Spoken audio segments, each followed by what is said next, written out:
शेवगाव बसस्थानकात चोरी गेलेले 10 लाख रुपये किमतीचे सोने व कागदपत्र सापडत नसल्याने नालासोपारा येथील नयन प्रकाश डिसोजा यांनी शेवगाव पोलिसांच्या विरोधात आमरण उपोषण सुरू केले असून उपोषणाचा आज दुसरा दिवस आहे। प्रकरणाची पोलीस गंभीर दखल घेऊन योग्य ती कायदेशीर कारवाई करत नाही तोपर्यंत हे उपोषण सुरू ठेवणार असल्याचे नयन डिसोजा यांनी सांगितले।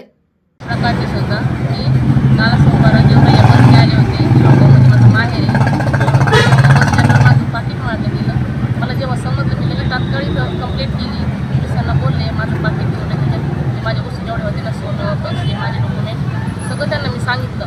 रिक्षावाला आला त्यांनी तिथे सोडलं ना तो बोलला सर मी तर सोडल्यात त्या बाया चला तुम्ही पण ते काही आले नाही ते उठले नाही ते अर्धा तास इथं घातलं ते काही आले नाही त्या बाया तो पण खराब झाल्या। ही घटना किती तारखेला 11/4/2025 रोजी घटना घडली 6:30 वाजता बस शेवगाव बस स्टँडवर आली होती संध्याकाळी 6:30 तुम्ही तुमच्या माहेरून तुमच्या सासरी चालले होते माहेरी आली होती प्रॉब्लेम होता इकडे म्हणून मी आली होती।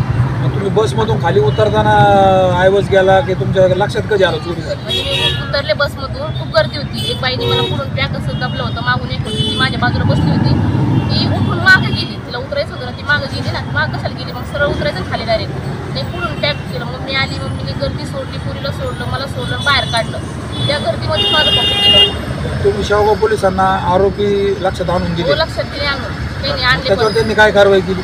त्यांनी 4-5 दिवस काहीच केलं नाही। मी वैतनगरला गेले DSP ऑफिसला मग त्यांनी आम्हाला पंचनामासाठी बोलवलं 8 दिवसांनी। त्याच्यानंतर ते एक मुलगी बोलतात नाबालिग तिला आम्ही पकडू शकत नाही आणि एक बाई तिला आणलं तर पकडून एक मला कोर्टामध्ये फक्त 5 ते 6 सेकंद बघ दाखवली लगेच बाहेर काढलं। परत काही त्यांनी मला काही बोलवलं नाही काही सांगितलं नाही काही बोलले नाही तिला सोडलं पण सोडताना मला त्यांचं सांगायचं काम होतं तुमचं आरोपी आम्ही सोडतोय सोडायचं आहे का ते त्यांनी सांगितलं का नाही जेव्हा मी त्यांच्या पुढे तळतळ करतो चला लवकर सर सर चला। तुमचं काय व चोरीला गेलं काय काय चोरीला गेलं? माझं 5 तोळ्याची चैन आहे 3 तोळ्याचा नेकलेस आहे 5 ग्रॅमची अंगठी आहे रोख रक्कम किती? रक्कम 600 रुपये 500-600। आता तुमची शेवगाव पोलिसांकडनं काय अपेक्षा आहे? तुम्ही का उपोषणाला वाटतो? मला माझं ते आरोप पकडले पाहिजे आणि मला माझं सोडलं पाहिजे कारण माझी गोष्ट मला घरात घ्यायला तयार नाही मला यायचं नाही तर तुझे आई बाप पण भरून घे।